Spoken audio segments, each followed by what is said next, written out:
as minhas palavras. Então eu desci à casa do oleiro, e eis que ele realizou um trabalho nas rodas, e o vaso que ele fez de barro estava desfigurado na mão do oleiro. Então fez dele novamente outro vaso, como bem pareceu ao oleiro fazê-lo. Então a palavra do Senhor veio a mim, dizendo: ó casa de Israel, não posso eu fazer convosco como este oleiro? Diz o Senhor: eis que como o barro está na mão do oleiro, assim estáis vós em minha mão, ó casa de Israel. Amém? A igreja, por favor, toma assento. Glória a Deus. Um dos princípios que são elementares na interpretação bíblica é que nós devemos considerar primeiramente a palavra de Deus dentro do tempo, do momento e das circunstâncias em que ela foi escrita. E assim devemos interpretá-la num primeiro momento.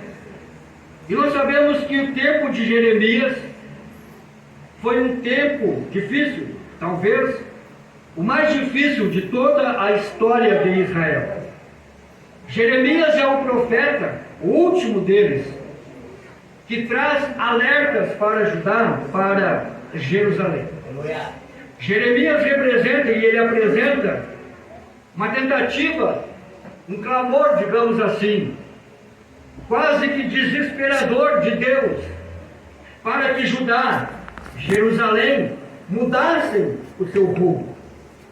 Jeremias é levantado como o último dos profetas para tentar convencer um povo, uma nação de coração duro, obstinado, pecador, teimoso, a retornar, a retroceder, para ver se ainda havia alguma esperança para evitar um mal maior para aquele povo. O ministério de Jeremias durou aproximadamente, talvez um pouco mais do que isso, 50 anos. Desde os dias do rei Josias, ele começa a profetizar. Ele é apenas uma das muitas vozes que Deus levanta. Nós sabemos que existem 12 profetas, que são chamados de profetas menores, e 4 deles são chamados de maiores. Dos 4 maiores, apenas Isaías não profetizou para Judá acerca do tempo do cativeiro, muito embora ele tenha profecias a respeito deste tempo, mas ele não viveu nesta época. Jeremias, Daniel e Ezequiel são contemporâneos, viveram aquele tempo. Jeremias é o primeiro deles, e ele viveu o antes, o durante e um pouco depois do cativeiro. Ele não vai finalizar, ele morre antes, mas ele viveu aquela dor. Jeremias é o homem que escreve o livro das Lamentações, e lá ele diz: eu sou o homem que viu todas estas coisas. Jeremias, por dias, por noites, clamava. Ele próprio era um sinal de Deus para Judá, para que eles se arrependessem, para que eles mudassem, para que eles retornassem do caminho mau. E qual era o caminho mau deles? Era a idolatria. Eles adoravam a todos os deuses da Babilônia e também de outros povos. E a idolatria perante os olhos de Deus é um pecado abominável, é um pecado que Deus não tolera, porque Ele é Deus, Ele é o Senhor, Ele é o Criador. E como é que Ele, sendo o Senhor e o Criador, vai admitir que a sua criatura vá adorar ao pau, à pedra, à madeira, a outro tipo de objeto? E então o seu povo, Judá, o seu povo especial, havia caído neste pecado. E todos os profetas, antes de Jeremias, todos eles eles iam e profetizavam. Se contarmos os profetas da Bíblia, são 16 autores. Desses 16, apenas 3 são pós-cativeiro: Ageu, Zacarias e Malaquias. Todos os outros são anteriores ao período do cativeiro, afora um número quase incontável que nós vamos ver na Bíblia. E Deus enviou o profeta e veio ajudar o homem de Deus, que a Bíblia não cita o nome. Muitos profetas, conhecidos e anônimos, profetizaram, disseram: para, muda, retorna, te arrepende, dá tempo, Deus perdoa, Deus é misericordioso. Se mudar hoje, Ele perdoa. Se parar hoje, Ele perdoa. Se começar a se voltar para Deus hoje, Ele perdoa. Se mudar de atitude diante dEle, Ele perdoa. Aleluia! Ele perdoa. E mais do que perdoar, Ele esquece. Mas tem que ser hoje. Não pode deixar para amanhã. Tem que ser hoje. Tem que haver mudança. Aleluia! E vai aos pobres. Ele chega aos pobres e Ele diz: eu vou pregar. E os pobres são pobres. Eles vão me ouvir. Eles vão atender. E eles vão se arrepender. Mas o que os pobres fizeram? Eles desprezaram. Não, nós não queremos saber disso. E Ele pensou consigo: eles, além de pobres, não têm compreensão. Então eu já sei. Eu vou aos nobres. E lá para os nobres eu vou pregar. E eles vão se arrepender e vão influenciar a sociedade. E então Jeremias vai aos nobres, vai aos grandes, vai aos ricos. E estes que fazem, desprezam Jeremias. Então Jeremias entra numa luta, a ponto de que lá no capítulo 21, ele diz: eu não vou me lembrar mais do teu nome. Eu não vou falar mais da tua palavra. Mas depois ele diz: mas isso foi como um fogo dentro dos meus ossos a me queimar, e eu não posso deixar de falar. Aleluia! Aleluia! Jeremias era um sinal. E aqui no capítulo 18, é isso que está acontecendo. Deus fala com ele e diz: Jeremias, levanta, desce a casa do oleiro, e lá eu vou te falar, e tu vai ouvir as minhas palavras. Nós estamos vivendo uma geração que quer ouvir Deus falar. Eu não vou perguntar, mas se eu perguntasse aqui: quantos vieram a este lugar para ouvir a voz de Deus? Todos responderiam que sim. Todos levantariam a mão dizendo: sim, eu vim ouvir a voz de Deus.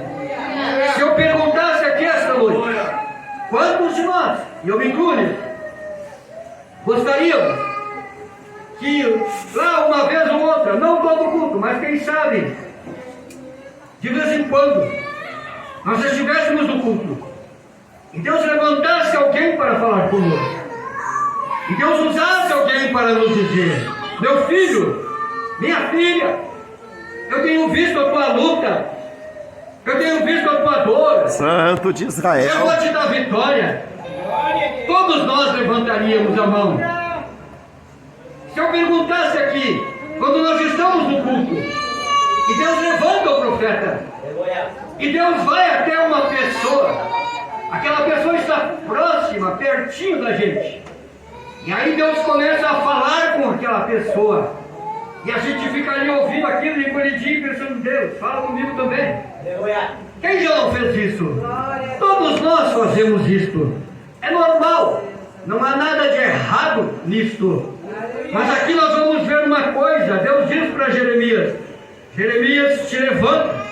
Ele estava sentado ou deitado, não sei, mas Deus disse para ele: te levanta. Isso fala para nós sair de uma situação confortável. Aleluia! Sair daquilo que a gente chama hoje a zona de conforto. é Deus. Te levanta, Jeremias. Aleluia! Porque eu não vou falar com ninguém deitado, a menos que seja doente. Te levanta, Jeremias. Se tu quer ouvir a minha voz, tem que pagar um preço.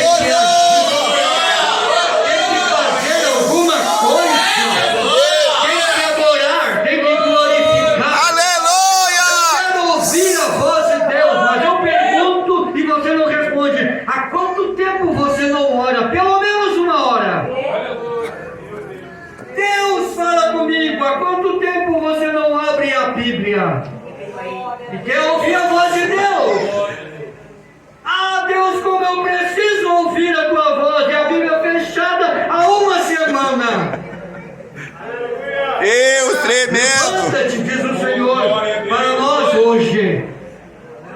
Vamos tomar uma atitude diante de Deus. E desce até a casa do oleiro.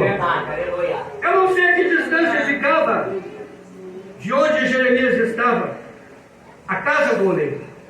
Mas certamente que isso implicava em um esforço e em um tempo. Esforço e tempo. A gente está vivendo um tempo em que nós nos acostumamos com o celular na mão, com um clique do mouse, e numa fração de segundos as respostas vêm aos nossos olhos. Você digita lá alguma coisa, uma busca, e em menos de 2 segundos a resposta está ali. E a gente está achando que Deus é o Google. E Deus não é o Google. Aleluia! O Google te responde em 2 ou 3 segundos. Deus não.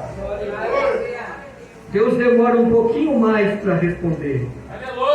A Bíblia diz em Gênesis que Rebeca perturbava Isaac, porque ela queria filhos. Me dá filhos. Eu quero ter filhos. Se eu não tiver filhos, eu morro. E o pobre de Isaac, perturbado, foi orar. E a sequência dos versículos diz: Isaac casou com Rebeca quando ele tinha 40 anos. E aí os versículos vão falando. E Rebeca era estéril e não gerava filho. Começou a perturbar o Isaac. Perturbar. 3, 4 versículos abaixo o texto diz: e Rebeca gerou. E a gente vai pensar que ali tem um espaço de 4 ou 5 versículos que a oração foi respondida em 9 meses. E o versículo posterior vai dizer: e era Isaac da idade de 60 anos quando lhe nasceram Meu Esaú Deus! e Jacó. 20 anos orando, 20 anos aturando a Rebeca ali no ouvido dele. Não foi num clique, foram 20 anos orando. Deus vivo! O tempo de Deus não é o nosso tempo. Certo pregador disse: as mídias sociais, canais de televisão, pegam um anônimo numa vila, jogam dentro de um Big Brother, e em 2 meses, 3 meses, não sei quanto tempo dura, ele é uma personalidade para o mundo inteiro. Mas Deus, para formar um servo para usar, vai levar um tempo. A escola de Moisés durou 80 anos. 40 anos no Egito, 40 anos no deserto pastoreando ovelha, para trabalhar 40 anos. A escola de Jesus, 30 anos sendo trabalhado e aprendendo, para trabalhar só 3 anos. Aleluia! O tempo de Deus não é o nosso tempo. O tempo de Deus é outro. Glória a Deus. Deus disse: levanta e desce na casa do oleiro, porque é lá que eu vou falar contigo. É lá. E lá eu farei com que tu ouça as minhas palavras. Quando Deus quer falar conosco, não é nas nossas circunstâncias. O tempo que vivemos inverteu os papéis. Quem antes era servo, hoje se acha senhor. Inverteu as coisas. É tremendo, aleluia. Então nós hoje somos uma geração de cristãos. Permita-me